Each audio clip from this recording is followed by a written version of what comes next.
X square plus Y square সমান 8 এবং x y সমান 7 হলে x plus Y whole square এর মান কত?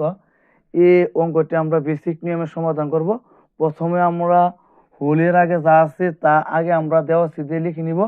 আমরা জানি এ স্কোয়ার প্লাস বি স্কোয়ার সমান সূত্র আছে তিনটি, একটি প্লাসের মান দিয়ে, আরেকটি মাইনাসের মান দিয়ে, আরেকটি প্লাস এবং মাইনাসের উভয়ের মান দিয়ে।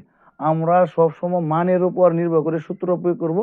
এখানে মান দেওয়া আছে প্লাসের, তাই আমরা 1 নং সূত্র অনুযায়ী অঙ্কটি সমাধান করব।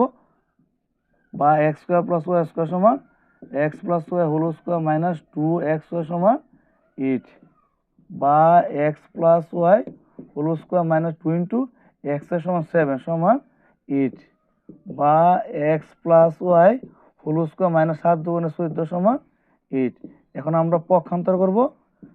এক্স ওয়াই রাখবো এক সাইডে সংখ্যা নিব গা, আরেক সাইডে পক্ষান্তর করলে চিহ্ন পরিবর্তন নিয়ে 14 অপর সাইডে চলে যাবে। বা x plus Y whole square সমান 8 যোগ 14 সমান 22। উত্তর গ 22।